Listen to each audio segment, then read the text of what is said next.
Kita angkat tangan kita, bersyukur buat kebaikannya.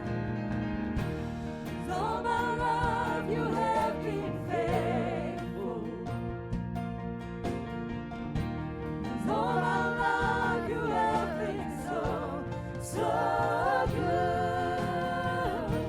With every breath that I am able, oh I will sing the goodness of God.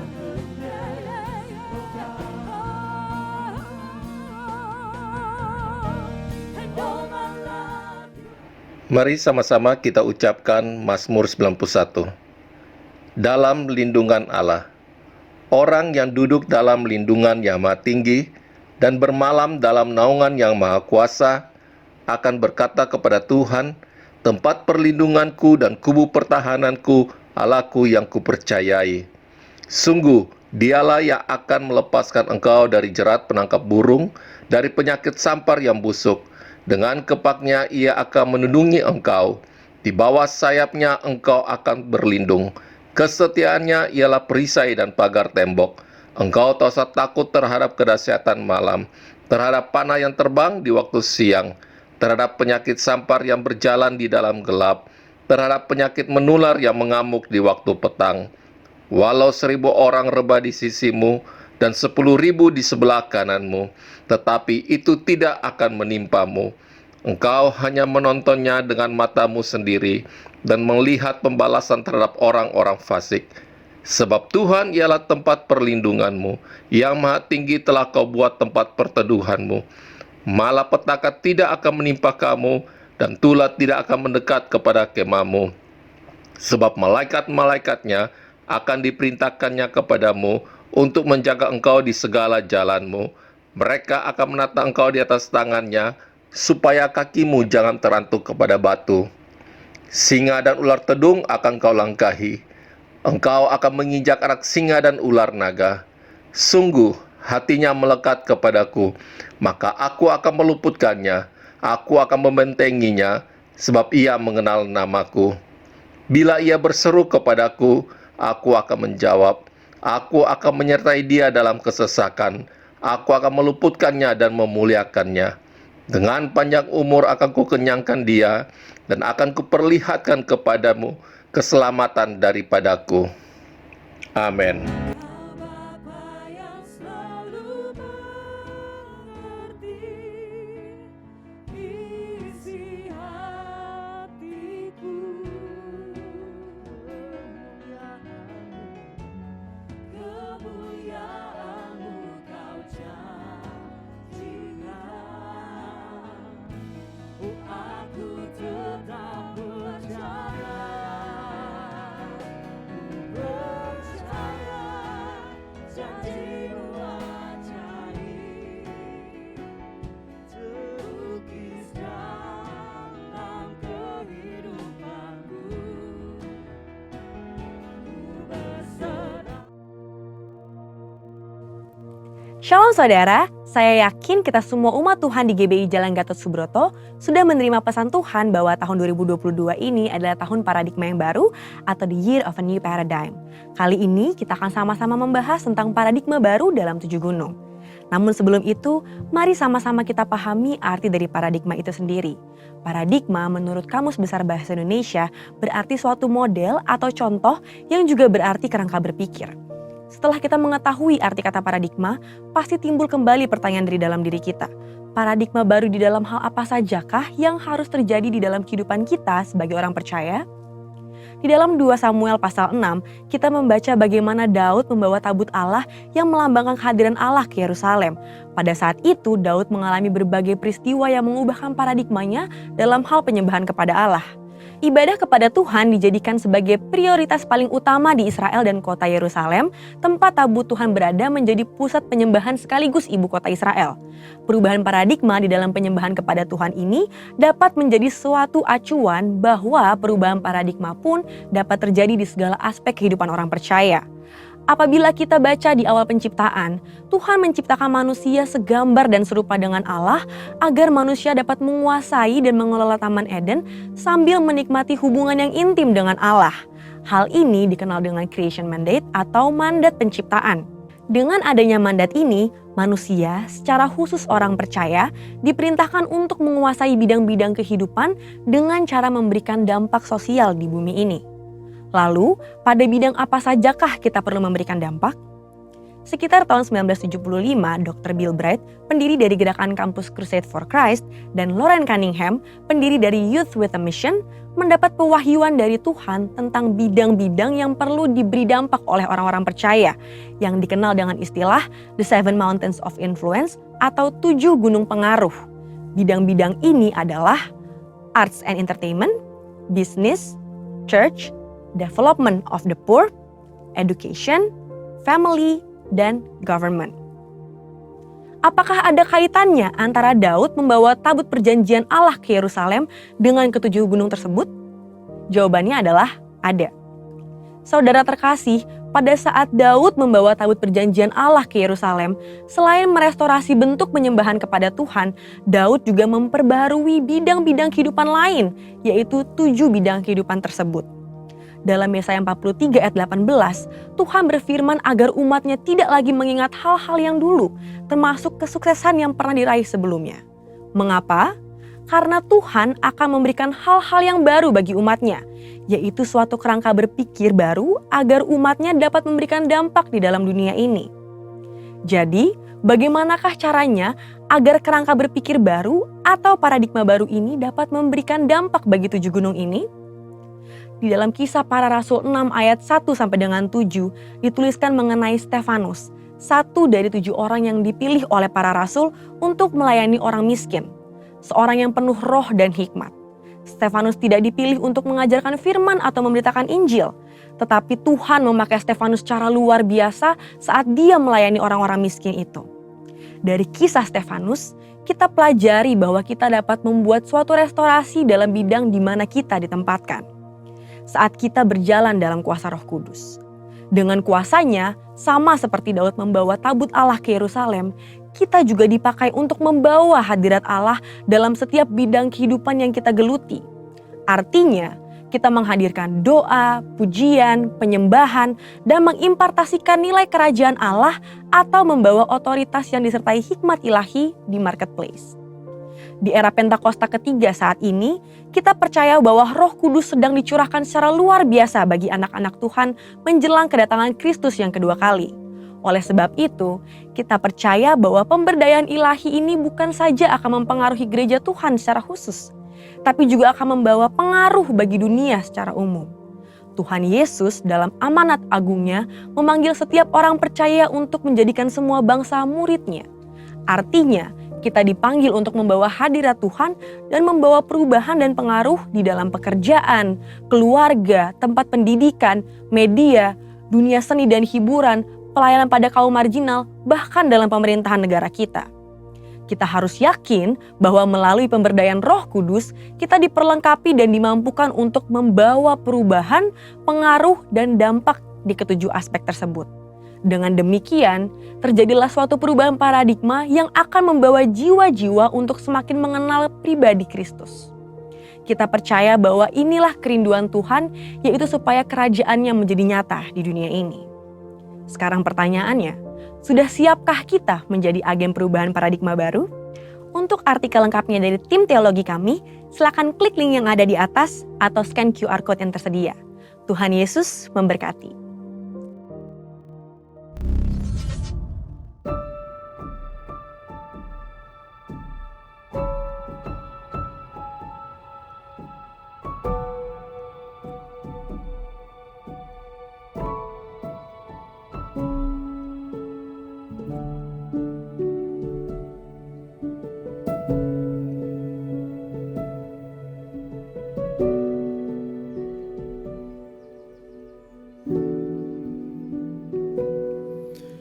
Satu hal yang ku rindu, berdiam di dalam rumah-Mu. Satu hal yang ku pinta, menikmati bait-Mu Tuhan. Lebih baik satu hari di pelataranmu daripada 1000 hari di tempat lain.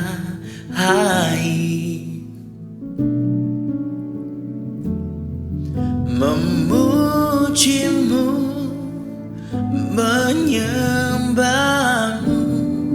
Kau Allah yang hidup, dan menikmati semua kemurahan-Mu.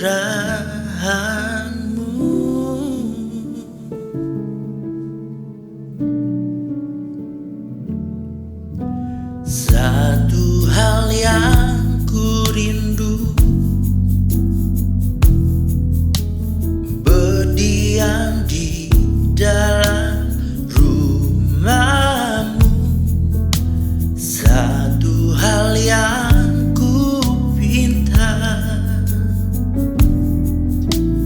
menikmati bait-Mu Tuhan. Lebih baik satu hari di pelataran-Mu daripada 1000 hari di tempat lain.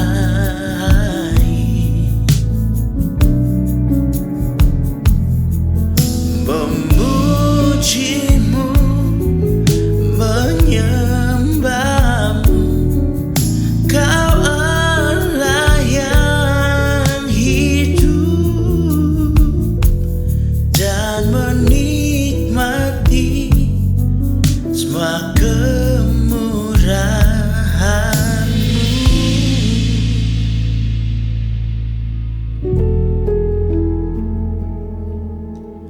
Yesus, Engkau juru selamatku, dalam janji-Mu kemenanganku.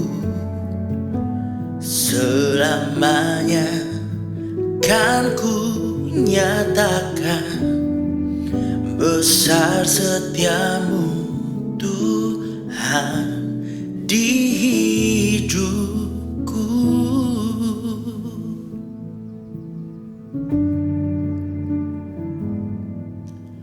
Walau ku harus berjalan dalam lembah kegelapan, perlindungan-Mu oh Tuhan nyatalah bagi hidupku. Tiada pernah sedetik pun, tiada pernah Kau tinggalkan. Sungguh mulia dan sempurna, hanya Kaulah yang disembah. Yesus, Engkau juru selamatku, dalam janji-Mu kemenanganku. Selamanya kan ku nyatakan besar setia-Mu Tuhan, besar setia-Mu Tuhan di hidupku.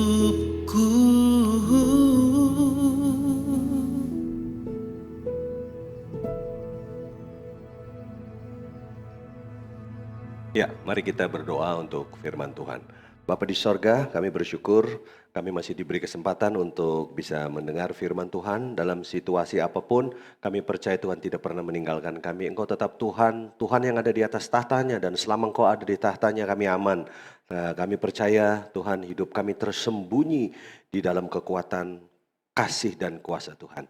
Kami siap Tuhan menerima yang terbaik dari hatinya Tuhan dengan rendah hati. Di dalam dan demi nama Yesus Kristus, setiap kita yang siap terima firman Tuhan, sama-sama katakan, amin. Baik, puji Tuhan, shalom. Senang sekali bisa menjumpai saudara lagi, ya, jemaat Tuhan, GBI Wow, ya. Terima kasih juga buat Pastor Iwan, ya, Ibu Ola yang sudah memberi kesempatan buat saya untuk bisa melayani kebenaran firman Tuhan. Ya, saudara, kita terus berdoa dan saya percaya saudara, apapun keadaan situasi yang sedang terjadi, saudaraku, tidak bisa mengurangi kebenaran bahwa Tuhan itu baik, Tuhan itu benar, dan Tuhan itu selalu menyertai dan melindungi kita. Amin. Nah, saudara, saya langsung saja, saya akan ajak saudara, kalau saudara senang dengan tema, dengan judul, ya, saudaraku, saya akan berbicara tentang yang namanya bersyukur, ya. Bersyukur. Coba kita lihat dulu saudara. Saya akan ajak saudara temukan di Matius pasal 9 ayatnya yang ke-17. Kalau saudara lihat di Matius 9 ayat 17, saya bacakan buat saudara, begini bunyi firman Tuhan. Begitu pula anggur yang baru tidak diisikan ke dalam kantong kulit yang tua.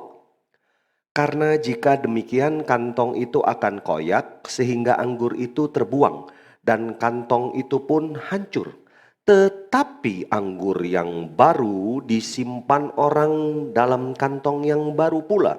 Dan dengan demikian terpeliharalah kedua-duanya. Saudara, jelas sekali ini Yesus sendiri yang mengatakan kebenaran ini, ya, sederhana sekali. Kira-kira apa yang dimaksud oleh Yesus? Jadi Yesus bilang begini, ya, ada anggur yang baru loh, ya. Dan anggur yang baru ini aku mau alirkan atau aku mau berikan. Nah, gitu saudaraku. Tetapi syaratnya adalah anggur yang baru jangan ditaruh di kantong yang lama, ya, gitu saudaraku. Jadi caranya bagaimana? Tolong siapkan kantong yang baru. Sesimpel itu. Nah, hari ini kita mau belajar, saudara. Saudara percaya, saudaraku, bahwa Tuhan mau memberikan anggur itu buat saya dan saudara, ya. Tuhan mau memberikan sesuatu yang baik buat setiap kita, ya, saudaraku. Nah, saya mau tanya dulu. Jadi anggurnya sudah ada belum, saudaraku?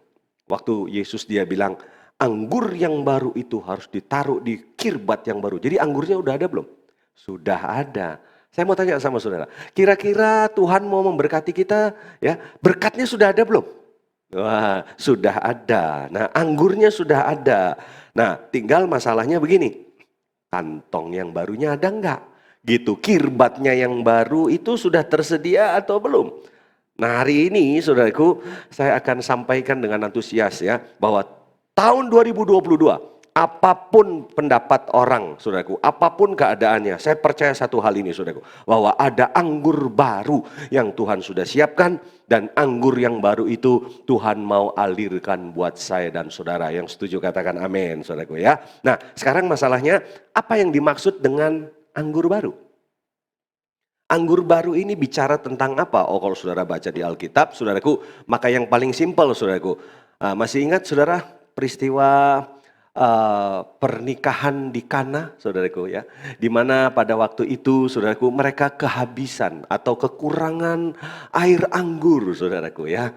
Dalam satu pesta air anggur itu bukan cuma simbol, tapi sesuatu yang boleh dikatakan sesuatu yang esensi, sesuatu yang penting. Satu pesta, ya, kurang meriah, tidak, ya, berbobot gitu, saudaraku, ya, jika tanpa ada yang namanya air anggur. Dan pada waktu itu kita jelas dicatat di Injil Yohanes pasal 2 bahwa pernikahan di Kana tersebut adalah satu pernikahan yang Yesus sendiri diundang di sana, saudaraku. Tetapi apa yang terjadi, saudaraku? Pesta itu, saudaraku, hampir berakhir dengan yang namanya keburukan. Hampir berakhir dengan yang namanya, saudaraku, cibiran karena satu pesta yang kemudian pestanya masih berlangsung tapi air anggurnya habis, itu pertanda tidak bagus saudaraku. Tapi puji Tuhan, ada Yesus di sana. Dan saudara tahu apa yang terjadi saudaraku? Yesus, singkat cerita saudaraku, setelah waktunya Tuhan setelah waktunya saudaraku, Yesus dia ambil alih saudaraku. Ketika air anggur dalam satu pesta itu mulai berkurang dan menuju kepada habis. Tapi apa yang Yesus lakukan? Yesus menyiapkan anggur yang baru, saudaraku ya.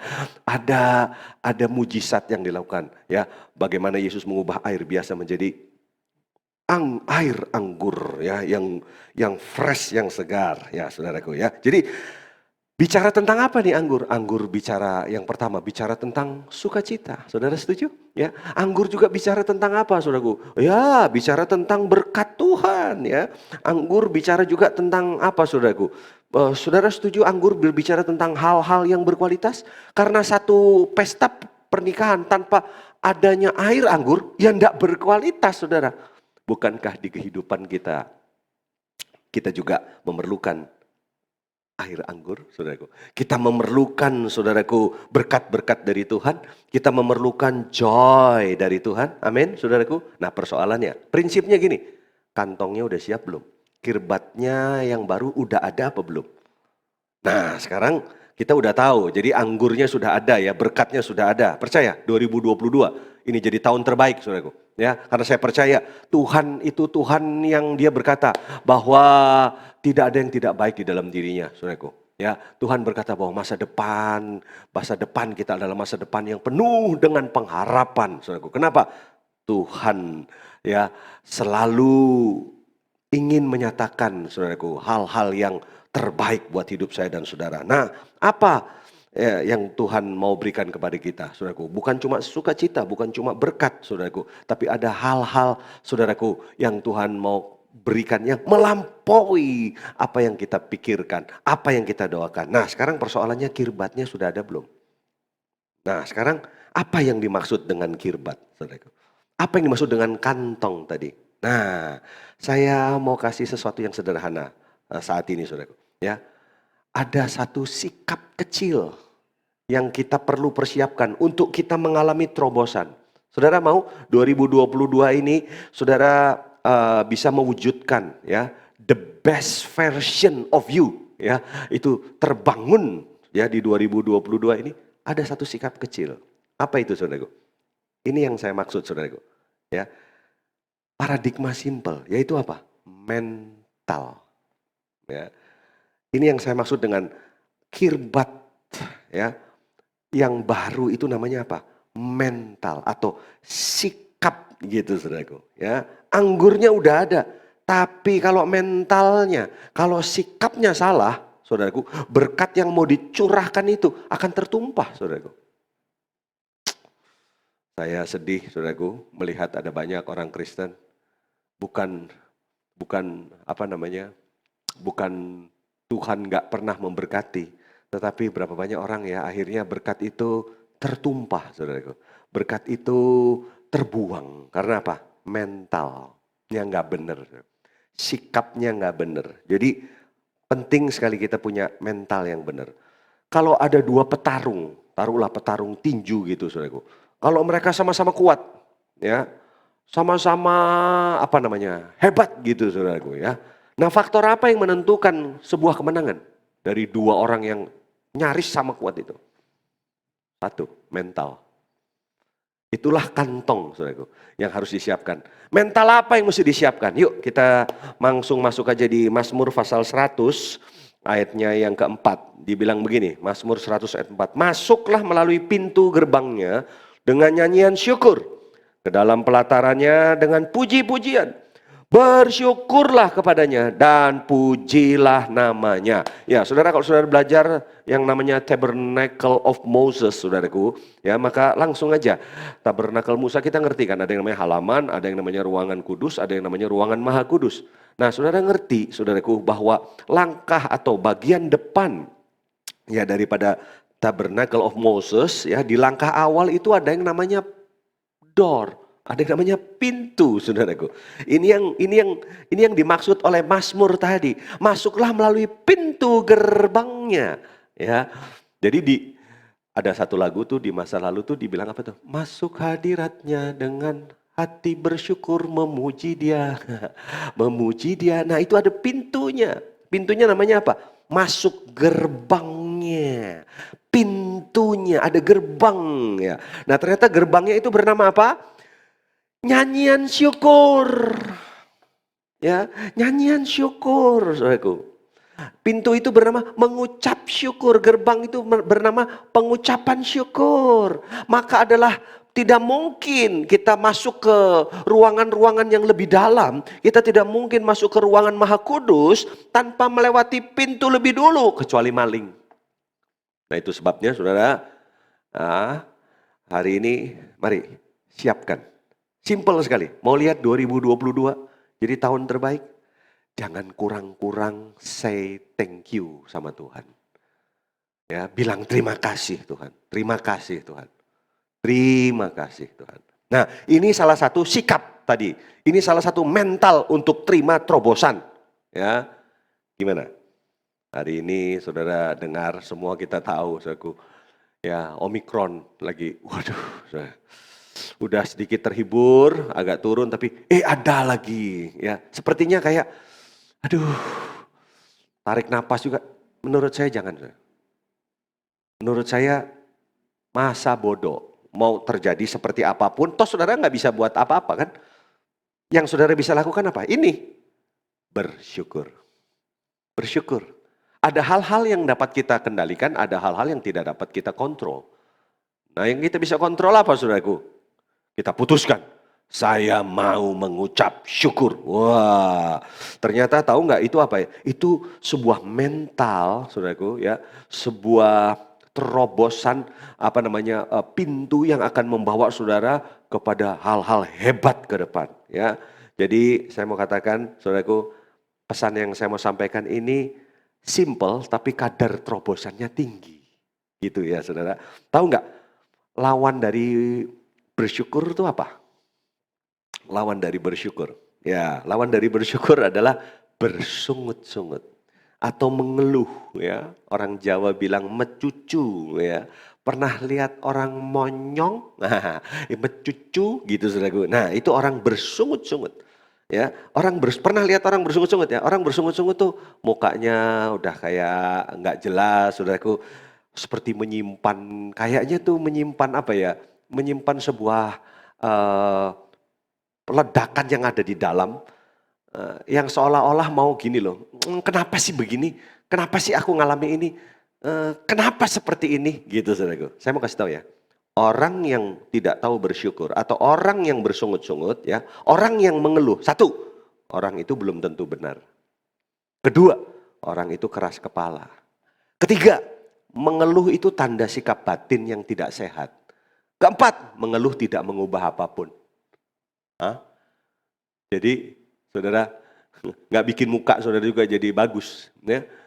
Sekarang ada perawatan muka. Tapi kalau hatimu hati yang busuk, saudaraku ya, bersungut-sungut, percuma, saudaraku. Ya, itu akan apa? Membuat nggak mengubah apapun, saudaraku. Ya, oke. Makanya belajar untuk apa? Bersyukur. Waktu saudara bersyukur, nggak langsung sih ada solusi. Tapi minimal jiwa saudara lebih sehat. Ingat, tadi bersyukur apa? Itu seperti kita masuk sebuah pintu gerbang. Ya, di mana pintu gerbang itu akan menuntun, membawa kita, mengarahkan kita kemana? Kepada ruangan-ruangan yang lebih dalam. Ada ruangan kudus, ada ruangan maha kudus. Artinya apa? Itu pintu gerbang, langkah awal yang namanya ucapan syukur. Itu akan membawa saudara kepada hal-hal yang ajaib. Hal-hal yang tidak, saudaraku, mungkin terpikirkan sebelumnya. Nah, masalahnya kebanyakan orang Kristen itu baru dapat mengucap syukur dalam batas apa yang dia minta, dia terima. Apa yang dia inginkan, itu dia dapat. Apa yang dia mau, itu terjadi. Tapi kalau sebaliknya, wah, saudaraku. Kenapa ya? Saya amati ya, saya Ya, belum lama sih melayani 35 tahun, saudaraku ya. Kenapa ya? Ada orang-orang yang duduk di kursi yang sama, nyanyi lagu yang sama, kebaktian di jam yang sama, baca Alkitab yang sama, tapi kok hasilnya berbeda. Kenapa ya? Saya temukan ini. Udah bersyukur belum? Gitu, saudaraku. Ada gaya hidup bersyukur enggak? Karena ingat ya, gaya hidup bersyukur itu mendekatkan kita kepada hal-hal ajaib. Yuk, saya mau cepat aja. Kita lihat ya, beberapa contoh. Apa efek dari mengucap syukur? Ya, kalau kita baca di Yohanes pasal 11, ya, maka mereka, Yohanes 11 ayat 41, ya, kita lihat ya, mulai dari mana ya, ayat 41 ya. Maka mereka mengangkat batu itu, lalu Yesus mengadah ke atas dan berkata, Bapa, aku mengucap syukur kepadamu karena engkau telah mendengarkan aku. Terus, aku tahu bahwa engkau telah mendengarkan aku, tetapi oleh karena orang banyak yang berdiri di sini mengelilingi aku mengatakannya supaya mereka percaya bahwa engkau yang telah mengutus aku. Dan sesudah berkata demikian, perhatikan, berserulah ia dengan suara keras, Lazarus, marilah keluar. Orang yang telah mati, perhatikan, orang yang telah mati itu ya, datang keluar, kaki dan tangannya masih terikat dengan kain kapan dan mukanya tertutup dengan kain peluk. Kata Yesus kepada mereka, bukalah kain-kain itu dan biarkan ia pergi. Wow, kita ngerti ya. Ya, Yesus punya sahabat yang begitu dekat, saudaraku, Marta dan Maria. Dia punya saudara namanya Lazarus, saudaraku. Ya, satu kali Lazarus sakit, ya, mereka minta supaya Yesus bisa cepat mengunjungi mereka. Ya, tetapi kalau kita lihat, saudaraku, ada satu peristiwa tentang Yesus sengaja untuk terlambat demi sesuatu yang lebih besar untuk Lazarus. Ya, itu bisa alami, saudaraku. Ya, kenapa Yesus sengaja terlambat? Wah, nah kita lihat, saudaraku, betul Lazarus akhirnya meninggal. Nah, apa yang Yesus lakukan? Tadi kita sudah baca. Ya, Yesus mendatangi di mana Lazarus dikubur, dan apa yang Yesus lakukan? Yesus mengadah ke atas dan berkata, Bapa, aku mengucap syukur. Saudara bisa perhatikan enggak? Kira-kira kalau saudara lihat peristiwa ini, saudaraku, ya, saudara ada di sana gitu, di mana Yesus di depan kuburannya Lazarus gitu. Kira-kira saudara mau ini enggak? Mau memperhatikan enggak kira-kira Yesus mau buat apa ya?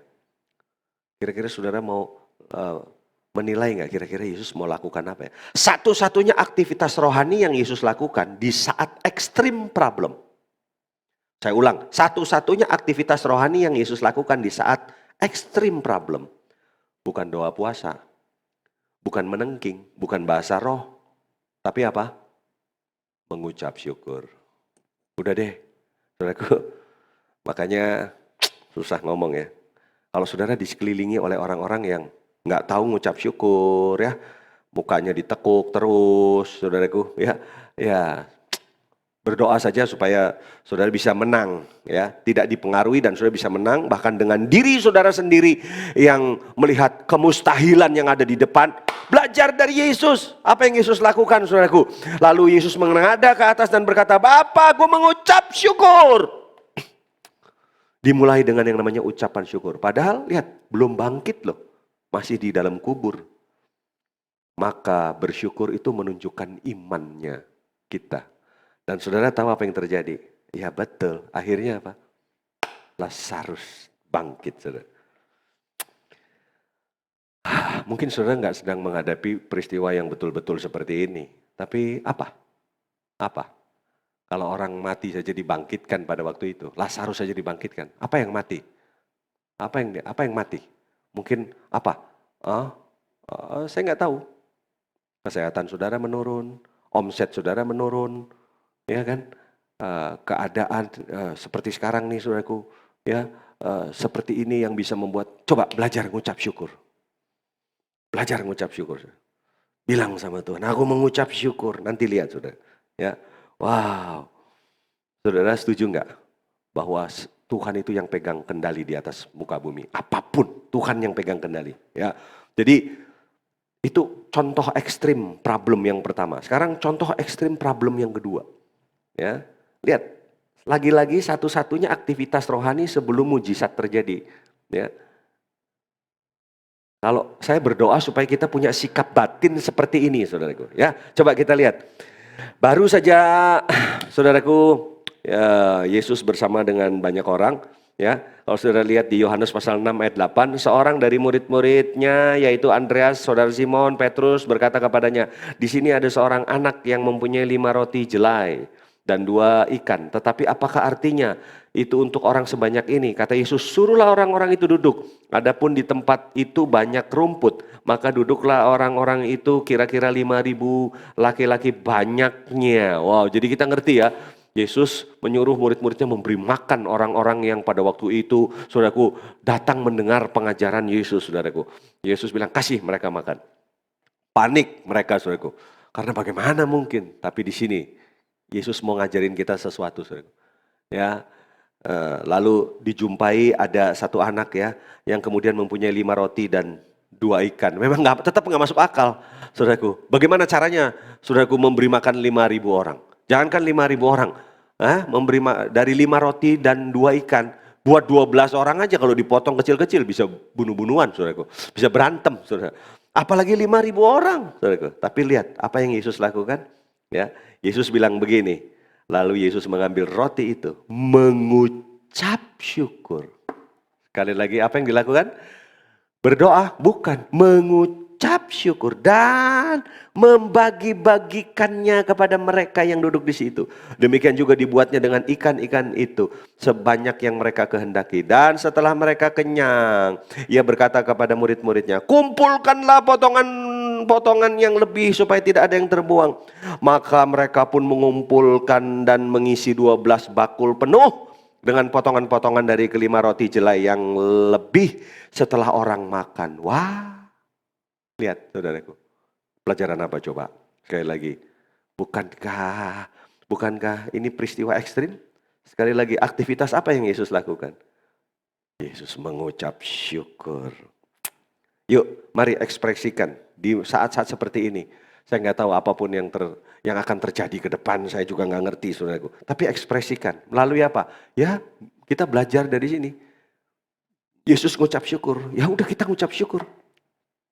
Peristiwa Lazarus, ngucap syukur, saudaraku. Peristiwa itu, saudaraku, ya, memberi makan, mengucap syukur.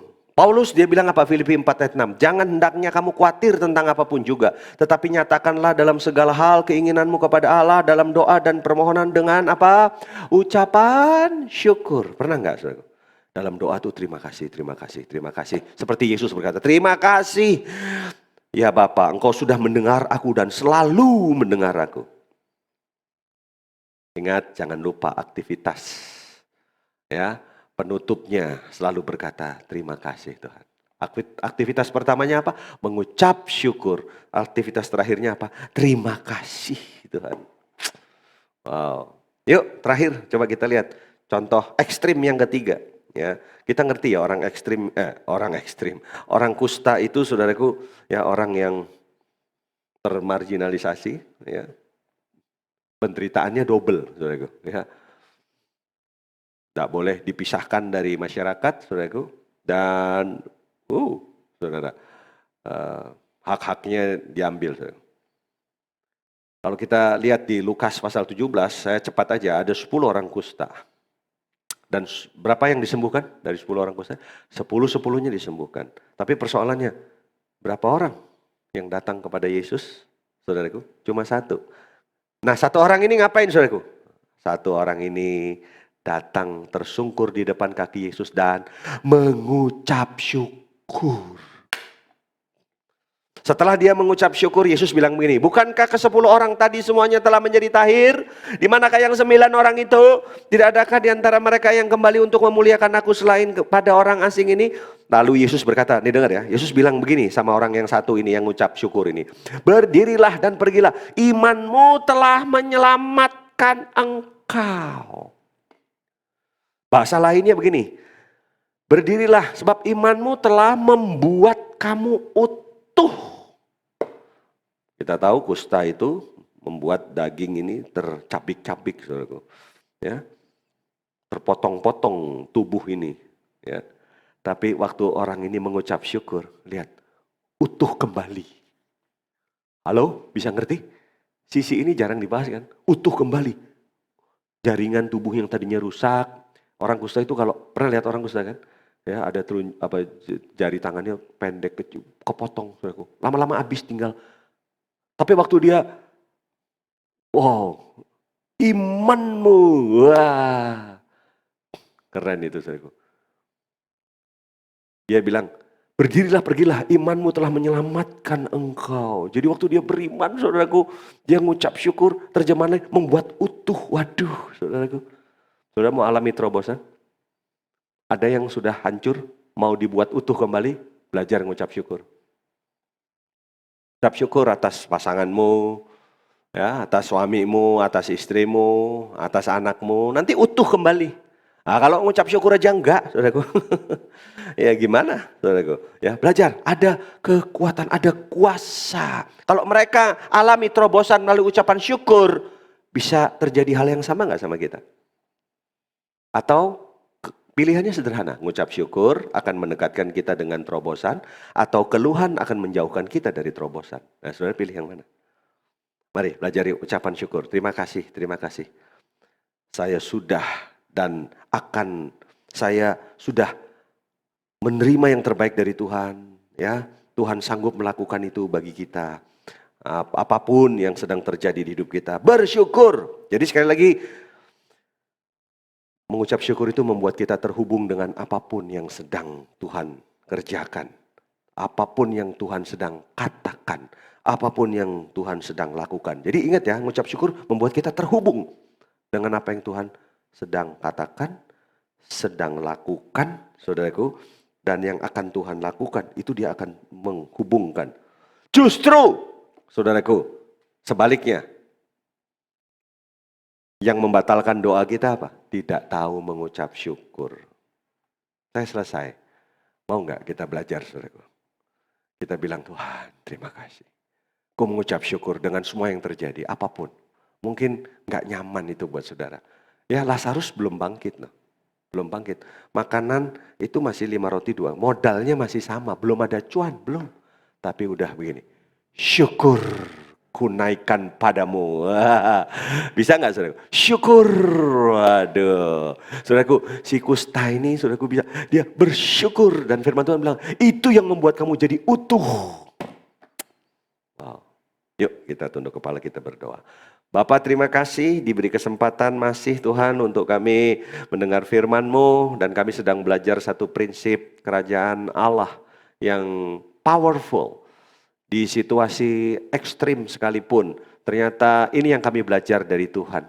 Waktu Yesus sendiri menghadapi masa-masa sulit, tapi ternyata aktivitas ini yang kau lakukan. Bukan doa puasa, bukan berbahasa roh, tapi mengucap syukur. Terima kasih Tuhan. Ampuni kami. Oh, kami terlalu pendek dalam berpikir Tuhan. Kami tidak paham Tuhan. Bahwa justru ketika kami mengeluh bersungut-sungut, membuat kita terlempar dari hal-hal baik.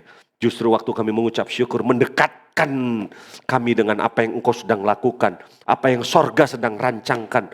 Dan apa yang Tuhan sudah janjikan itu akan digenapi dalam hidup kami. Aku berdoa buat jemaat GBI, wow Tuhan, dipakai oleh Tuhan. Karena tahu mengucap syukur, diberkati oleh Tuhan karena belajar mengucap syukur, melihat terobosan-terobosan di tahun 2022 karena mau mengucap syukur. Aku memberkati gembala yang ada Tuhan, sekali lagi Pastor Iwan, Ibu Ola, dan seluruh rekan-rekan hamba-hamba Tuhan yang ada. Tuhan pakai dengan luar biasa. Terima kasih Tuhan. Kami terima kebenaran firman ini jadi pengalaman dalam hidup kami menjalani tahun 2022. Di dalam dan demi nama Yesus Kristus, setiap kita yang sudah terima kebenaran firman Tuhan sama-sama katakan, amin. Tuhan Yesus memberkati. Bapak Ibu Saudara, dimanapun saudara berada, saudara yang ada di rumah, mari sama-sama saya mengajak kita semuanya untuk berdoa syafaat. Mari kita berdoa. Kami mengucap syukur buat siang hari ini. Terima kasih ya Tuhan Yesus, semua karena kasih anugerah Tuhan yang melimpah-limpah dalam kehidupan kami. Dan siang hari ini kami berdoa khususnya buat bangsa kami, buat Indonesia. Kami percaya Tuhan, kasih karunia Tuhan melimpah-limpah buat bangsa Indonesia. Di tengah-tengah pandemi yang terjadi di bangsa ini, Tuhan kami percaya Engkau Allah turut bekerja di dalam nama Tuhan Yesus. Mereka-mereka yang orang yang sakit ya Tuhan, disembuhkan dalam nama Tuhan Yesus. Mereka yang ada di rumah sakit, kami berdoa Tuhan, biarlah kasih karunia Tuhan turun atas mereka di dalam nama Tuhan Yesus Kristus. Dan kami mau katakan ya Tuhan, angka kesembuhan semakin bertambah di dalam nama Tuhan Yesus. Dan kami mau katakan segala penyakit virus COVID-19 ini, kami katakan stop di dalam nama Tuhan Yesus Kristus. Terima kasih ya Tuhan. Kami berdoa Tuhan buat para pemimpin-pemimpin bangsa ini, presiden, wakil presiden, gubernur, bahkan semua pemerintahan yang ada.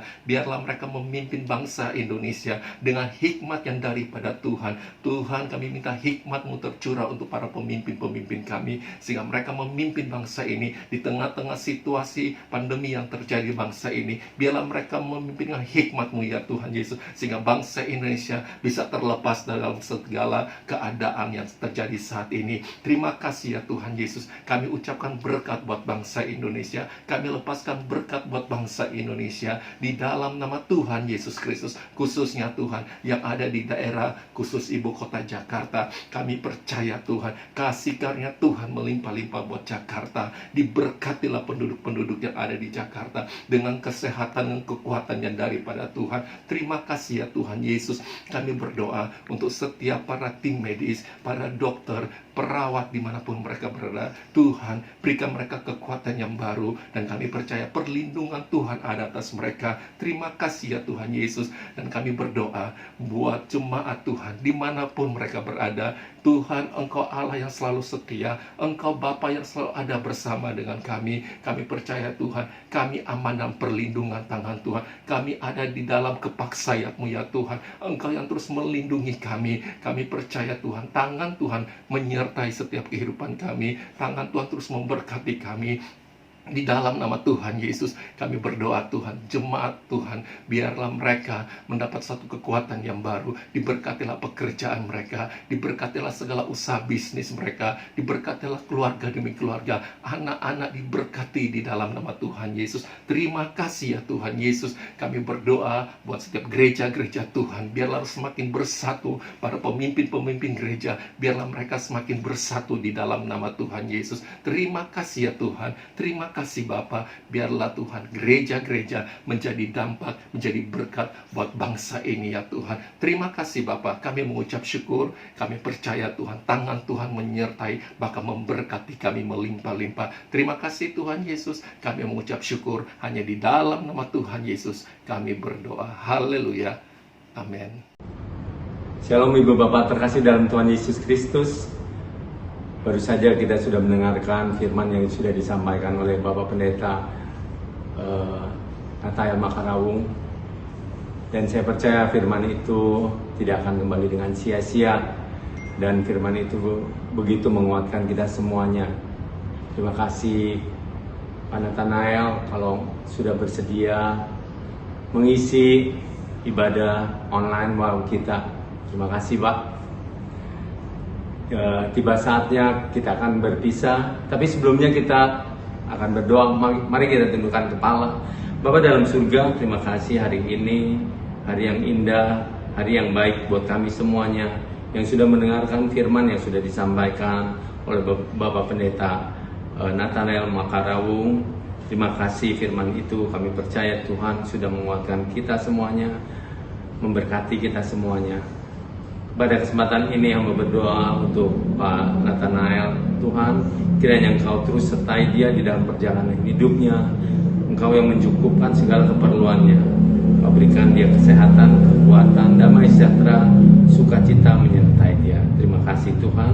Terima kasih juga hamba berdoa untuk jemaat WOW yang begitu setia untuk mengikuti acara online ini. Tuhan, kiranya Engkau terus memberi perlindungan yang sempurna atas mereka semua. Tutup bungkus dan darah-Mu yang kudus, keluarga, lepas keluarga semuanya, anak, cucu, menantu, orang tua, semua di dalam perlindungan Tuhan yang sempurna. Hamba serahkan mereka semuanya ke tangan-Mu. Kau tuntun pimpin kami selalu di dalam kehidupan ini. Terima kasih Tuhan Yesus, terima kasih Roh Kudus. Tiba saatnya kami akan berpisah, kami pun rindu untuk menerima berkat yang daripada Engkau. Mari kita mengangkat tangan kita untuk menerima berkat dari Tuhan, arahkan hati dan pikiran kita untuk menerimanya. Damai, sejahtera, sukacita dari Allah Bapa, kasih karunia dari anak yang tunggal Tuhan Yesus Kristus, penyertaan yang manis dari Roh Kudus, menyertai kita sekarang sampai selama-lamanya. Yang percaya kita sudah menerima berkat ini, sama-sama katakan amin. Tuhan Yesus memberkati.